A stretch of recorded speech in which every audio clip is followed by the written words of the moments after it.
Hey, welcome to Wine Slug. Today we're going to make some Pinot Noir. We've got a wine kit from Grand Cru. I'll show you in a second.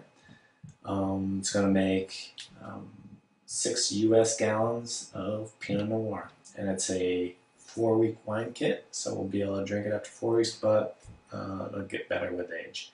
So, hopefully. But first thing is equipment that you need. So this is kind of the first video about really simple winemaking. And so I'm just going to go through some of the equipment. So first is a wine thief. Need it. I didn't have it when I did my first batch of wines, and it was a pain in the neck. And this is probably one of the reasons why my first batch that I told you about in the intro video, why it turned out so bad, because I was having a hard time getting readings. I ended up just plopping my hydrometer right into the carboy, and that didn't work too well. So this is critical because it allows you to get the wine out, and then you can put it back in. If it's all sanitized, you can put it back in and you're not wasting any wine. So, which is definitely a positive. So then also you're going to need, you don't need this necessarily, because if you've got this type of wine thief, then you can, when you take your hydrometer measurements, which is a must, you can do it within here. It's big enough so that you can fit the hydrometer in. However, it's good to have one of these. It kind of makes it a little bit easier, so you're not messing around with trying to do 2 things at once. So put the wine in here, and you'll take a hydrometer reading, or meeting with a hydrometer. So that gets me to the second part, or the third thing that you need is a hydrometer. Triple scale. It shows the alcohol content, or alcohol potential, not content, potential. So the potential for your juice, what's the alcohol potential? So is it going to be a 12% alcohol? Is it going to be 15%? 10%. So this one is a 3. It measures it in bricks, measures it in alcohol potential, percent by volume, and it also measures it in specific gravity. So for the kits, we'll be doing specific gravity, and I'll do another video, a short video, on more detail on how to use the hydrometer, because that's one of the things I kind of screwed up in the first batch of wine I made. All right, so from there, you're gonna need a long stirrer, food grade plastic, or you could do stainless steel, big stainless steel spoon, but definitely need that. You don't need this necessarily. I've never used one. I just bought one and I'm going to use it with this. It's just a floating temperature scale. So you can measure the temperature of your must when you're making your wine. As long as you're not like overheating it, or you got it in too cool of a place. I just did it on my kitchen counter. My house is about 72 degrees all the time. So everything worked out fine with the kits. So, but I'm going to use it this time just to see how it works and how easy it is, and just to take better notes on making the wine. Now, from there we've got an auto siphon. I don't know if auto siphon's the right word, but a siphon. So this goes in here.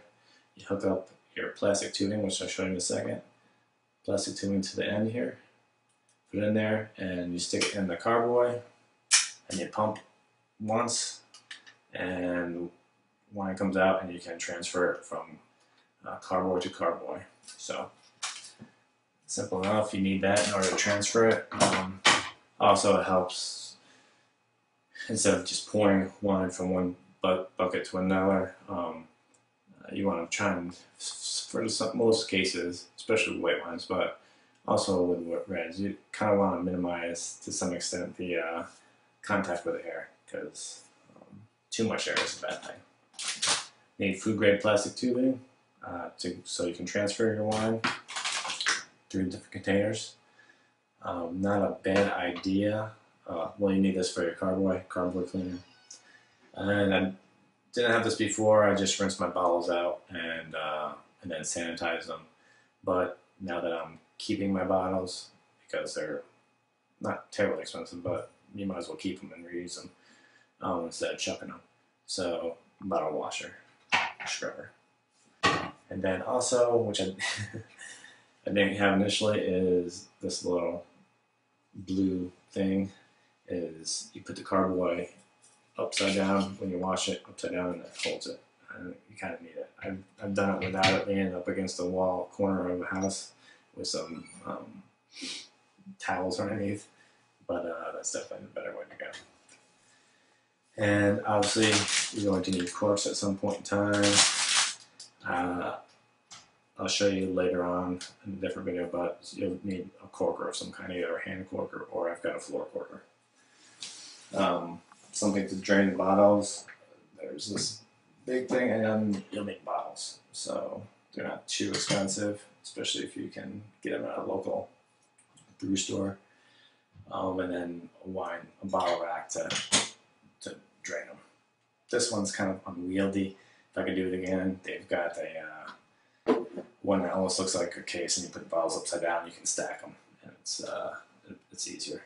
And then of course you've got glass carboy and stopper, and then airlock to keep the bad air out.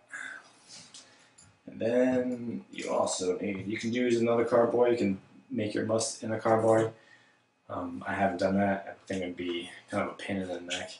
So I've got a big 6 US gallon food grade plastic pail with a hole on top so you can put the airlock on top. So that's basically the tools that you'll need. You also need sanitizer. I use Star San. I think probably in the future when I get done with this, I'll just use, if you mix a certain amount of metabisulfite with water, the appropriate amount, you'll sanitize. You can use it as a sanitizer. So I'll probably do that in the future. And whenever I get around to doing that, I'll do another video or post the instructions on the website. I also use, when it comes to bottling, which I'll just touch on real quick, I just use, this is bottle, I forget what the name of it is, a Viper or something like that. It's automatic. It's got a float that you put in the bottle, and then it stops it at the right height. I've had some issues with this one, but you don't need one of these. You can just do it with a bottle and a crimper to stop the flow of the wine. So probably works just as good as that. And so as far as any other testing equipment, all I've done so far with the wine kits is hydrometer readings, checking your basically sugar content of your wine and the alcohol potential. So because they're made and they're they're set. They come with all the additives or chemicals that you're going to need to thinning agents and tannin, acid that you'll need. So when it comes to when I take the next step and we do some fruit, then I'll have to get definitely some acid blends, some tannin. I'll have to get some metabisulfite, and I'll get more into that at another time. So this is just a kit video, or a kit for Pinot Noir, and key is cleanliness. So I'm going to go make sure all this stuff is clean and then come back and we're going to start. Alright, so I made it up out of the basement finally. The room down there is obviously too small to do any winemaking. So up in the kitchen, getting everything set up and ready to go. So we've got the Pinot Noir Grand Cru 4-week wine kit. I've got, let's see, with wine kit, it comes with everything.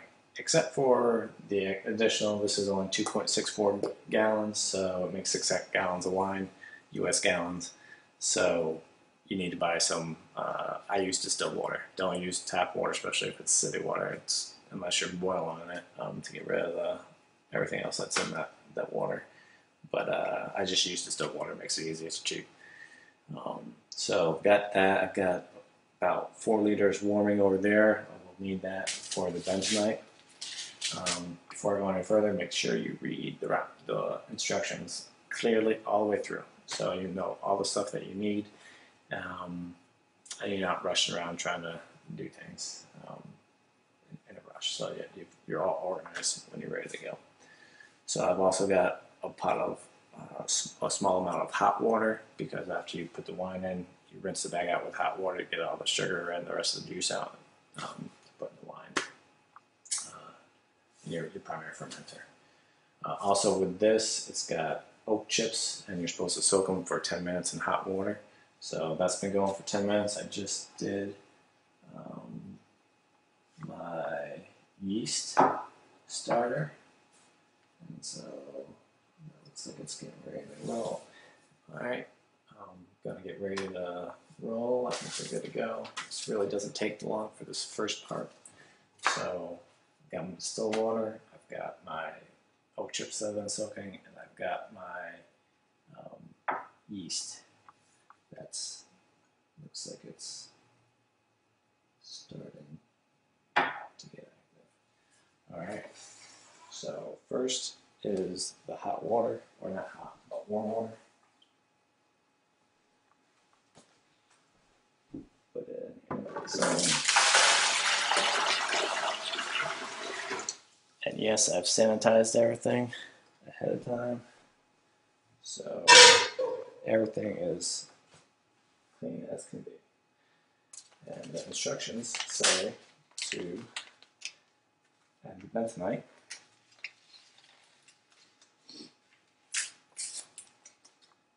and stir vigorously.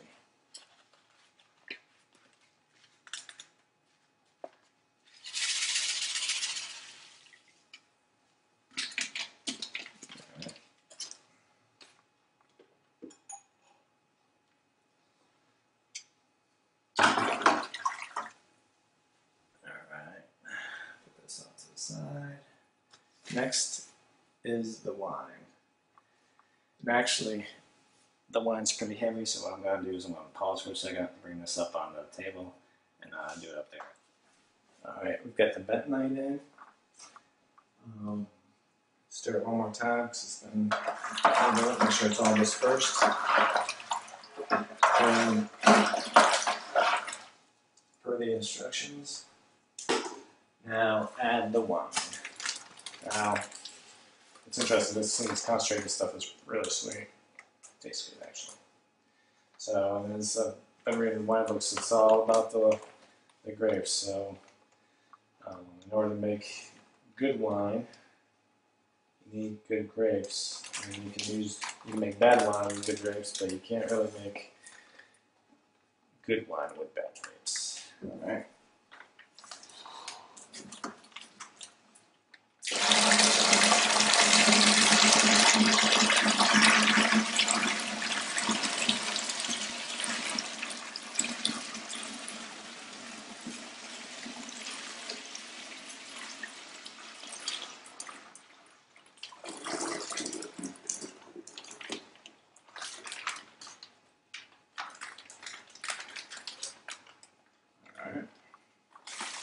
Slopped a little bit, but it's alright.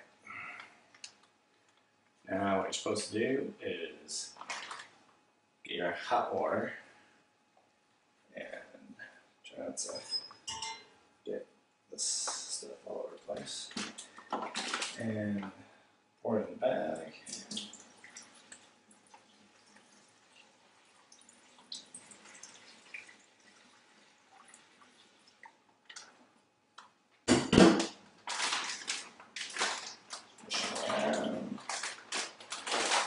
Get all the good stuff out. Sure, lime.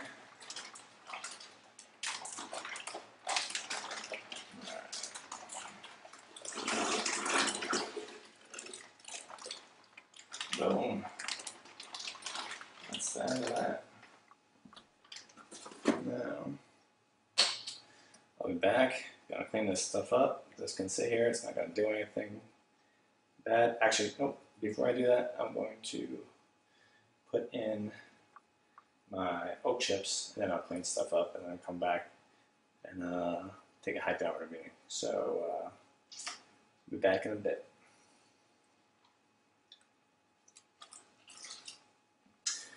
Alright, so back. Before I take my hydrometer reading, what I need to do is put the rest of my distilled water in to get it up to 6 US gallons altogether, which on this pail, which my pop gave me, better than the other one. I've got another food grade pail, but it doesn't have all the lines on it. Like this one has 1 gallon, 2 gallon, 3 gallon, all the way up to 5 gallon here, and then the 6 gallon mark is right there, at the bottom right here. So easy to tell that you're putting in the right amount of water. Okay, all right.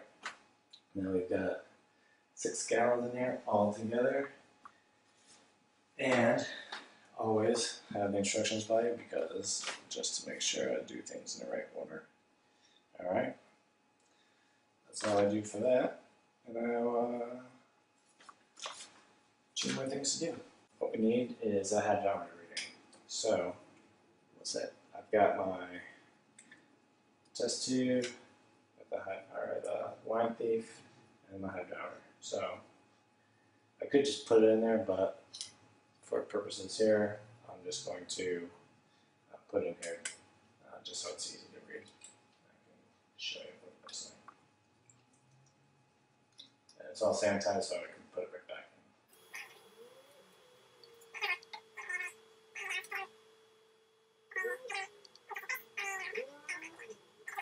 Some juice. And then you put the hydrometer in and it overflows. So you're supposed to twirl the hydrometer so to get the bubbles off that form underneath it. So, alright, that's looking good. Actually, 1.103.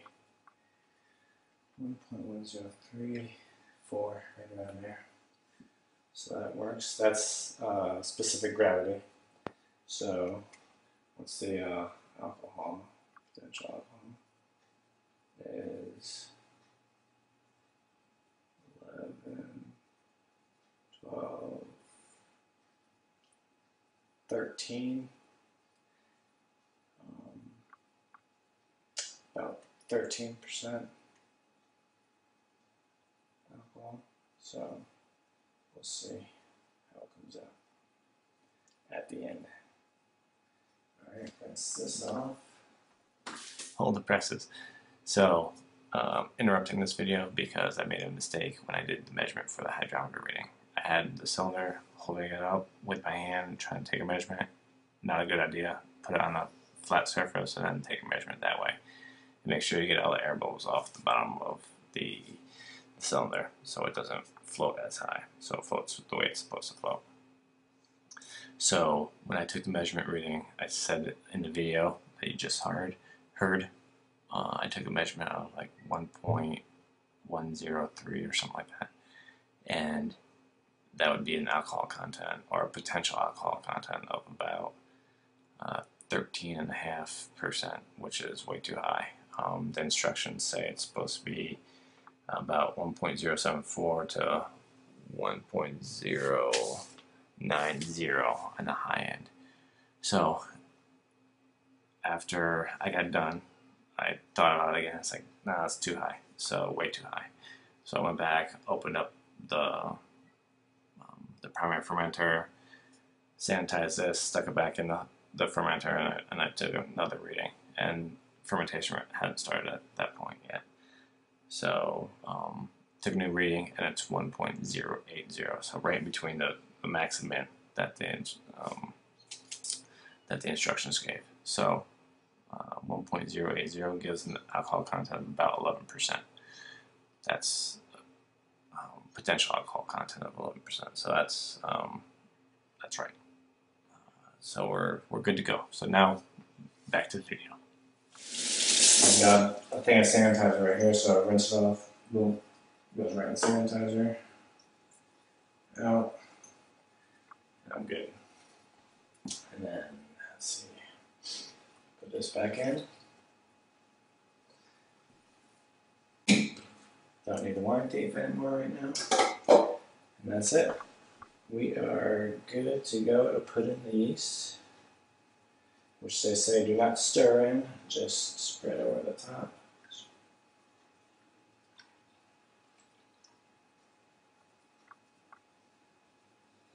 And so that's it. That's step one. Now, the instructions say put it in a warm place. We're gonna put the top on here. The airlock, there's a line that says do not go over this line, because if you do, when you put this in, water will come out, and you don't want the water getting into your wine, because it could be bad. So pop this in here like so. Right, well, I said keep it in. The instructions for this say a room that's 70 to 80 degrees, which is, well, that's anywhere in my house, so I don't think my wife likes it very much, but I put it on the kitchen table just because the basement is colder. It's below 70. It's probably like 68 or so, or 65. It tends to stay cooler there. So I'll move it back down there once I rack it and want it to clear. So that's it for now. This is step one for Pinot Noir. This is my first Pinot Noir, so we'll see how it turns out. And it's easy, as you saw. Just regular guy, and you can do it in what took me like 25 minutes. All right. So part two will come up in about 7 days, and when it gets time to take another hydrometer reading to see when I get the alcohol or all the sugar spent, because Pinot Noir, I don't think I want any residual sugar left, or very little of that. So I want to be dry wine. So we're gonna wait till it kills the yeast, eats all the sugar, and we'll try back in about 7 days. Hopefully it will be, the specific gravity will be at the right level. All right, slug on.